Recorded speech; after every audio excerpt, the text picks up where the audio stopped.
संभाव उत्सव के द्वितीय संस्करण के शुभारंभ की मैं आप सभी को बहुत बहुत बधाई और शुभकामनाएं देता हूं। आज कारगिल विजय के भी 25 वर्ष पूरे हुए हैं। ये उसकी रजत जयंती है। मैं उन तमाम शूरवीरों को भी नमन करता हूं अपनी ओर से, आप सबकी ओर से, जिन्होंने भारत के विजय का डंका वहां फहराने का काम किया था। मैं रेजिडेंट कमीशन के सभी अधिकारियों एवं कर्मचारियों का भी अभिनंदन करता हूं। उन्होंने इसी वर्ष फरवरी में एक नई परंपरा की नींव डाली थी और संभाव उत्सव की शुरुआत के साथ जम्मू कश्मीर की समृद्ध सांस्कृतिक, आध्यात्मिक एवं कलात्मक विरासत को विश्व पटल पर रखने का एक सराहनीय प्रयास प्रारंभ किया था।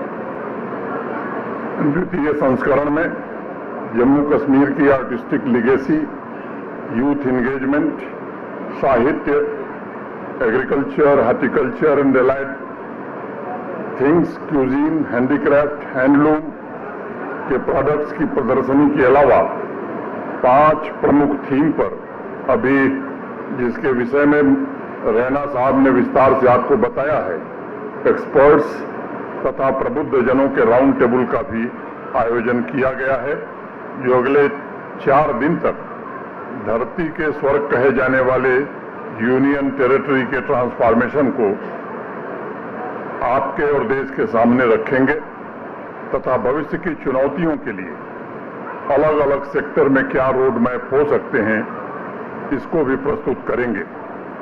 इस अत्यंत सार्थक पहल और जम्मू कश्मीर के सांस्कृतिक महाकुंभ के आयोजन के लिए मैं डॉक्टर रश्मि सिंह जी और उनकी टीम को हृदय से साधुवाद देता हूं, बधाई देता हूं। मेरे लिए व्यक्तिगत रूप से अत्यंत प्रसन्नता का विषय है कि आज इस कार्यक्रम में डॉक्टर करण सिंह जी स्वयं मौजूद हैं। वह भारत के एक ऐसे बिरले व्यक्तित्व हैं जिन्होंने राजनीतिक यात्रा के साथ बुद्धत्व की यात्रा भी जारी रखी और दोनों में बेहतरीन संतुलन जीवन भर उन्होंने बनाया। और इसलिए मैं समझता हूं कि डॉक्टर करण सिंह जी जम्मू कश्मीर के अस्तित्व और उसके चिंतन का एक अभिन्न अंश हैं। मित्रों, नीलमत पुराण में जनमेजय और वैशंपायन के मध्य हुए संवाद के माध्यम से जम्मू कश्मीर के प्राकृतिक, आर्थिक एवं सांस्कृतिक विशेषताओं को समझना बहुत सरल हो जाता है। वैशंपायन कहते हैं, पृथिव्याम यानि तीर्थानि तानि तत्र नराधिपः, अर्थात इस पृथ्वी पर जितने तीर्थ स्थान हैं वह सब जम्मू कश्मीर में हैं। नीलमत पुराण का यह स्टेटमेंट अत्यंत महत्वपूर्ण है क्योंकि भारतवर्ष का शारदा पीठ कहे जाने वाले जम्मू कश्मीर के हर कदम पर कोई न कोई पवित्र तीर्थ स्थल है। और कल्हड़ ने तो राज तरंगिणी में बाकायदा ये घोषणा कर दी थी कि जो वस्तुएं स्वर्ग में भी दुर्लभ हैं वह जम्मू कश्मीर में सुलभ हैं। वहीं दूसरी तरफ योगिनी ललेश्वरी कहती हैं, भोजुम तू जाजिम पानस चुसिम तौ जानू तौ सुति मरुबिन लसू।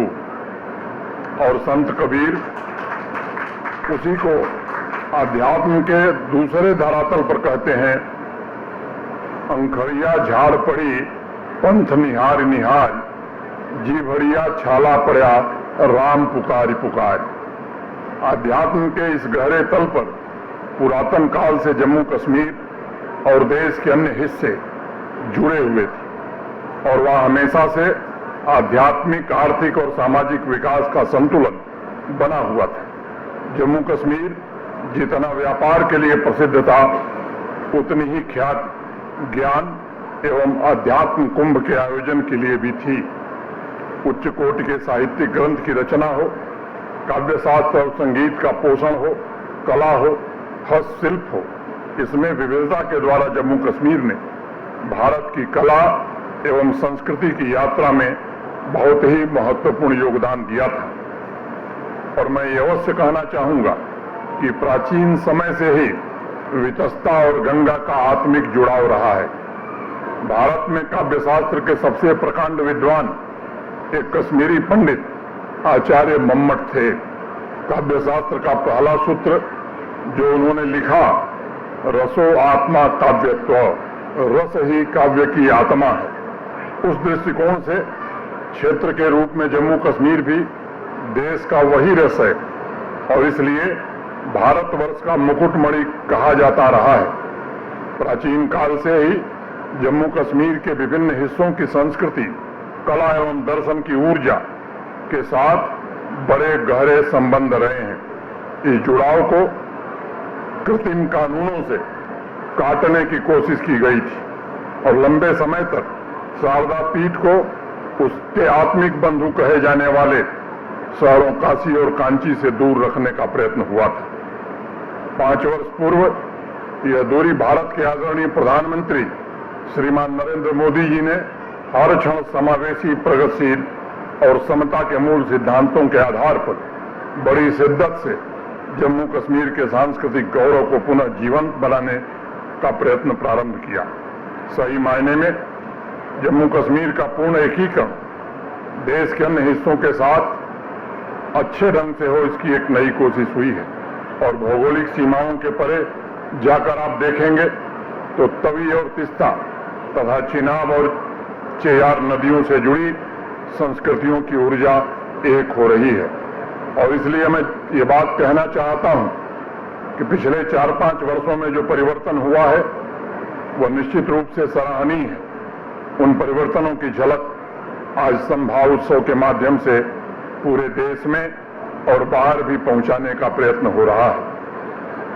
संभाव उत्सव ने जम्मू कश्मीर की विरासत को लोगों तक पहुंचाने के प्रयास को संभव बनाया। आज जम्मू कश्मीर के विकास को नई गति मिल रही है और संभाव में कल से विभिन्न विषयों पर जो राउंड टेबल डिस्कशन रखे गए उनके माध्यम से जम्मू कश्मीर के नागरिकों के लिए समानता और अवसरों के सृजन, विकास और कल्याणकारी योजनाओं की व्यापक और समग्र पहुंच जैसे ऐतिहासिक पहल की जानकारी भी देश के अन्य हिस्सों तक पहुंचाई जाएगी। अगर आंकड़ों को देखा जाए तो समाज की आकांक्षाओं को पूरा करते हुए पिछले 5 वर्षों में 2.5 लाख से ज्यादा परियोजनाएं पूरी की गई हैं। 8,000 से ज्यादा बड़े रोड के प्रोजेक्ट्स पूरे किए गए हैं। वो एक्सप्रेसवे हो, नेशनल हाईवे हो, रिंग रोड हो, टनल हो, ब्रिजेज हो, इसके नेटवर्क के द्वारा जम्मू कश्मीर के भीतर कनेक्टिविटी और देश के अन्य हिस्सों से 12 महीने कनेक्टिविटी बनी रहे, इसका अद्भुत प्रयास हुआ है। इस साल के अंत तक रेल मार्ग से भी कश्मीर कन्याकुमारी से जुड़ जाएगा। मुझे उम्मीद है कि आप सबने दुनिया के सबसे ऊंचे रेलवे ब्रिज पर चल रहे ट्रायल रन की तस्वीरों को जरूर देखा हो। वह उभरते जम्मू कश्मीर के सपनों और नई आकांक्षाओं का प्रतीक है। एयर कनेक्टिविटी के मामले में भी अगर वर्तमान ट्रैफिक और 2019 के पहले के ट्रैफिक की तुलना करें तो सालाना फुटफॉल 2.5 गुना से भी ज्यादा बढ़ गया है। 81% घरों तक नल से जल पहुंचाने में जम्मू कश्मीर प्रशासन को कामयाबी मिली है। 2027 तक बिजली उत्पादन के मामले में भी जम्मू कश्मीर आत्मनिर्भर बने, इसका प्रयत्न हुआ है। संभाव उत्सव में एक सेशन बदलता जम्मू कश्मीर पर है जिसमें युवा आबादी की स्किलिंग और एंटरप्रेन्योरशिप द्वारा किए जा रहे ट्रांसफॉर्मेशन पर विशेष रूप से चर्चा होगी। आज जम्मू कश्मीर की सड़कों पर नौजवान हाथ में पत्थर नहीं बल्कि लैपटॉप लेकर दिखाई पड़ता है। यह बदलते जम्मू कश्मीर की एक अच्छी तस्वीर है। पिछले 4 वर्षों में 42,000 नौजवानों को योग्यता के आधार पर सरकारी नौकरी देने में हम सफल हुए हैं। और आज मैं ये बात कहना चाहता हूं, चाहे वो ठेला लगाने वाले का बच्चा हो या सब्जी बेचने वाले का बच्चा हो, जिसमें योग्यता थी, जिसमें क्षमता थी, आज वो सरकारी नौकरी पा रहा है। वो जमाना खत्म हो गया जब पर्चियों पर नौकरी दी जाती थी। वंचित वर्ग के युवाओं के लिए सरकारी नौकरी कल्पना से परे थी, लेकिन आज मेरिट आधारित व्यवस्था ने गरीब परिवार से आने वाले हजारों नौजवानों के सपनों को साकार किया है। पिछले 4 वर्षों में हमारा नौजवान, हमारी बच्चियां एंटरप्रेन्योर बने, इसका विशेष प्रयत्न किया गया है। और मैं बात आपके सामने रखना चाहता हूं। PMEGP, prime minister's employment generation programme, देश में सबसे कम आबादी वाला क्षेत्र है जम्मू कश्मीर, और आज देश में पहले स्थान पर जम्मू कश्मीर है, चाहे वो व्यक्तिगत लाभ की दृष्टि से हो या यूनिट स्थापित करने की बात हो। अनेक ऐसी योजनाएं, मिशन यूथ हो या एम्प्लॉयमेंट जनरेशन के और प्रोग्राम हो, मैं कह सकता हूं कि नौजवानों के सपनों को पूरा करने में पूरी ताकत जम्मू कश्मीर प्रशासन ने लगाई। हमारी बहनें और बच्चियां भी निश्चित रूप से जम्मू कश्मीर के आर्थिक विकास के ग्रोथ इंजन के रूप में काम कर रही हैं। कल मुझे इस्लामिक यूनिवर्सिटी के कन्वोकेशन में उपस्थित होने का अवसर मिला था। डॉक्टर अनिल काकोडकर वहां आए हुए थे और मुझे बताते हुए प्रसन्नता है कि जो गोल्ड मेडल वहां मिला उसमें से 85% हमारी बच्चियों को मिला। केवल IUS Islamic university of science and technology की बात मैं नहीं कर रहा हूं, सभी विश्वविद्यालयों के कन्वोकेशन में मैं गया हूं और आज मैं ये कहना चाहता हूं कि गोल्ड मेडल का अगर एवरेज निकालेंगे तो 75% गोल्ड मेडल आज हमारी बच्चियां पा रही हैं। जो एजुकेशन के ट्रांसफॉर्मेशन की बात हो रही थी, समय नहीं कि मैं विस्तार से बताऊं, लेकिन आज मैं आपके बीच एक बात कहना चाहता हूं कि चाहे डिजाइन योर डिग्री हो या नॉलेज ऑन व्हील्स हो, ये जो प्रयोग हायर एजुकेशन के क्षेत्र में जम्मू कश्मीर प्रशासन ने शुरू किया है, हमारे हायर एजुकेशन डिपार्टमेंट और हायर एजुकेशन काउंसिल ने शुरू किया है। UGC के चेयरमैन एक दिन मुझसे कह रहे थे कि ये दो ऐसे अद्भुत प्रयोग जम्मू कश्मीर प्रशासन ने शुरू किया है जिसे पूरे देश के विश्वविद्यालयों में हम लागू करना चाहते हैं। बारामूला और जम्मू में टाटा टेक्नोलॉजी के माध्यम से artificial intelligence, big data analytics, internet of things जैसे इंडस्ट्री 4.0 की टेक्नोलॉजी में कैसे नौजवानों को ट्रेनिंग दी जाए, ये सेंटर काम कर रहे हैं। ऐसे और सेंटर बने और नौजवानों को रोजगार के लिए एक बड़ा कार्यक्रम आने वाले हफ्ते 10 दिन में हम लॉन्च करने वाले हैं। सभी हायर एजुकेशनल इंस्टीट्यूशंस में इनोवेशन, रिसर्च को सुनिश्चित किया गया है। 800 से ज्यादा आज स्टार्टअप जम्मू कश्मीर में हैं और मुझे खुशी इस बात की है कि 267 स्टार्टअप्स का नेतृत्व आज हमारी बच्चियां कर रही हैं। स्पोर्ट्स की अगर मैं बात करूं तो युवा खिलाड़ी भी जम्मू कश्मीर के आज उस क्षेत्र में नया कीर्तिमान स्थापित कर रहे हैं। और आपको जानकर आश्चर्य होगा कि 1 करोड़ 35 लाख, 1 करोड़ 40 लाख आबादी वाले जम्मू कश्मीर में 50 लाख से ज्यादा लोग खेल में हिस्सा ले रहे हैं। और मैं आभारी हूं भारत के प्रधानमंत्री जी का, जिन्होंने PMDP में स्पोर्ट्स इंफ्रास्ट्रक्चर, चाहे वो जम्मू शहर हो, श्रीनगर शहर हो या ग्रामीण इलाके हो, कोई ऐसा जिला नहीं है जहां आउटडोर और इंडोर स्टेडियम नहीं। मैं जहां से आता हूं, उत्तर प्रदेश देश का सबसे बड़ा राज्य है। मैं कल्पना नहीं कर सकता कि उत्तर प्रदेश के गांव में स्टेडियम की मांग आएगी। जम्मू कश्मीर आज उस स्थिति में पहुंच गया कि नौजवान आता है, कहता है साहब हमारे गांव में भी स्टेडियम बना दीजिए। मैं गर्व से ये बात कह सकता हूं कि जम्मू कश्मीर की युवा शक्ति पूरी ताकत के साथ राष्ट्र निर्माण के लिए तत्पर है। जिस प्रकार हमारे युवाओं ने बिजनेस, इनोवेशन, स्टार्टअप्स और स्पोर्ट्स में नई क्रांति को जन्म दिया है, वह बदलते जम्मू कश्मीर के नए संकल्पों का सर्वोत्कृष्ट उदाहरण है।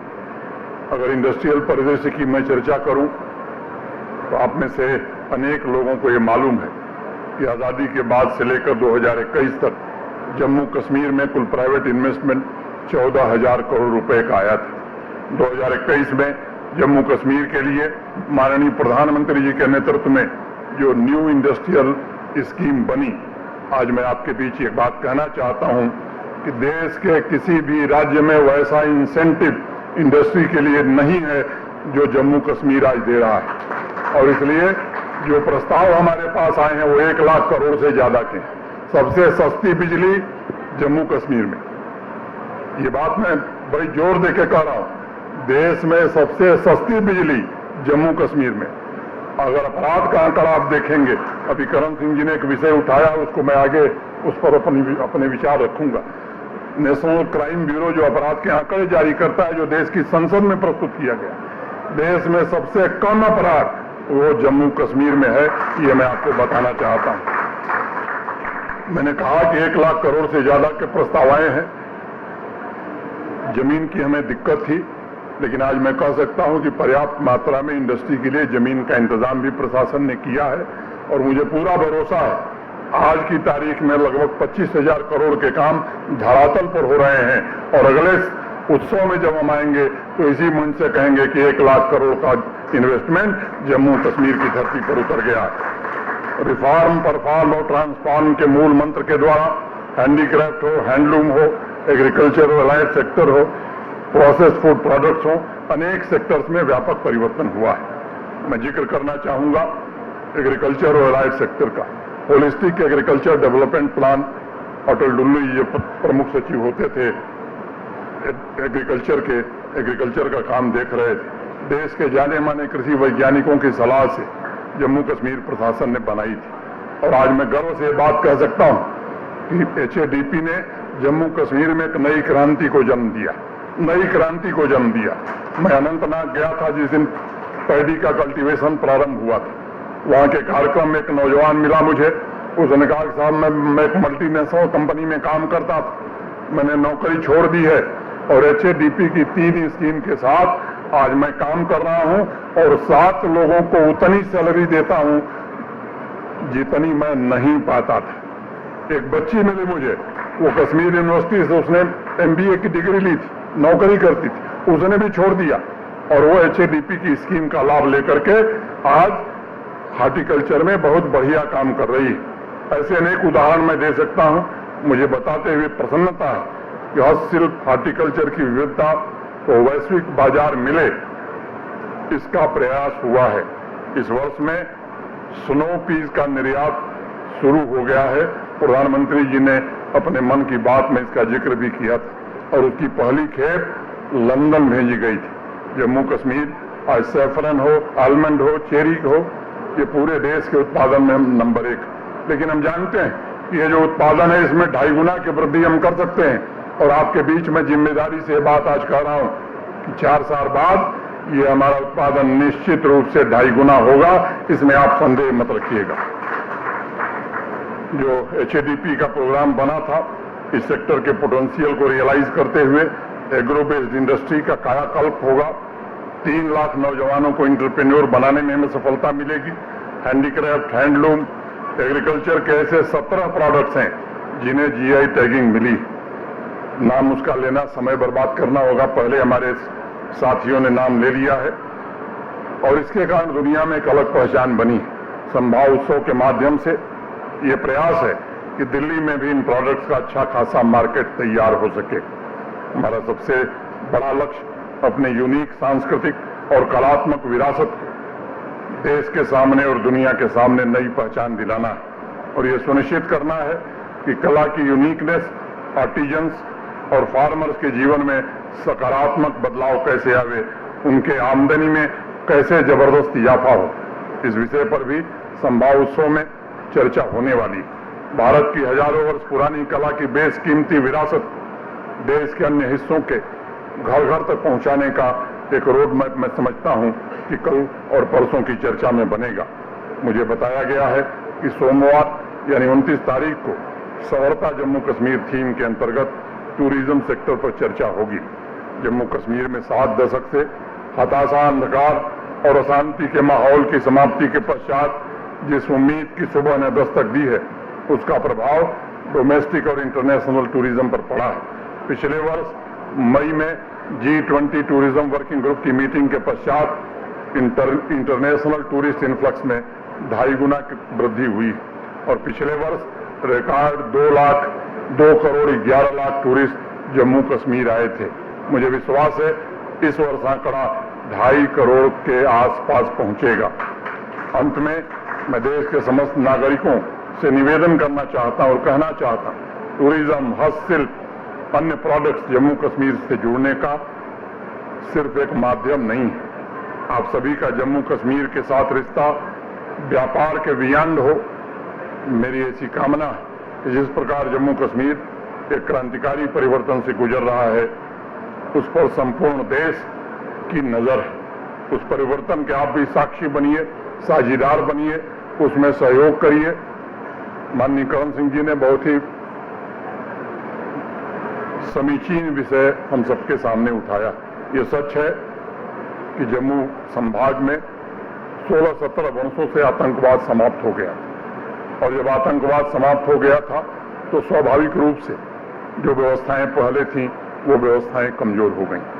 आज मैं कहना चाहता हूं कि अगर आंकड़ों के हिसाब से देखेंगे तो मैं आंकड़े दे सकता हूं जिसमें मैं कह सकता हूं कि पिछले 4 वर्षों में क्या बदलाव हुआ। मैं वो आंकड़ा नहीं देना चाहता, लेकिन एक बात कहना चाहता हूं कि कश्मीर में जिन तंजीमों के बड़े कमांडर थे अब कोई बचे नहीं। नया रिक्रूटमेंट लगभग शून्य हो गया। जम्मू संभाग में हमारे पड़ोसी मुल्क ने हताशा और निराशा में जो अपने नागरिकों को भोजन नहीं दे पा रहा, उसने दुस्साहस किया है भारत के सामर्थ्य की परीक्षा लेने की।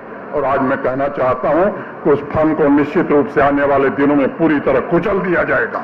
जम्मू कश्मीर में आतंकवाद के लिए कोई जगह नहीं है। माननीय प्रधानमंत्री जी आज कारगिल गए थे, उन्होंने वहां से कुछ बातें कही, मैं समझता हूं कि उसका इशारा आप सब लोग समझ रहे होंगे। चाहे जम्मू कश्मीर पुलिस हो, हमारे सेना के बहादुर जवान हो या CAPF के लोग हैं, ये मिलकर के रणनीति बनाए हैं। ये समय की बात है। मैं समझता हूं अंतोगत्ता उनका भी असर वही होगा जो बाकी लोगों का हुआ है। इतनी ही बात करके मैं आप सबके प्रति हृदय से कृतज्ञता ज्ञापित करता हूं कि आप सब आए, इस आयोजन को आपने सफल बनाया। रश्मि सिंह जी और उनकी टीम को मैं हृदय से बधाई देना चाहता हूं। आदरणीय डॉक्टर करण सिंह जी के प्रति अपनी ओर से, जम्मू कश्मीर प्रशासन की ओर से मैं बहुत ही कृतज्ञ हूं कि इस उम्र में भी आकर के उन्होंने हम सबको आशीर्वाद दिया। माननीय सांसद चौधरी मियां अल्ताफ को भी मैं धन्यवाद देता हूं और आप सबसे निवेदन करता हूं कि ये जो आप देख रहे हैं तो ये देखने से केवल काम नहीं चलेगा। जो डुल्लू साहब ने बात कही उसको लेके जाइए और अपने घर पर उसे आराम से देखिए। बहुत बहुत धन्यवाद। नमस्कार। जय हिंद।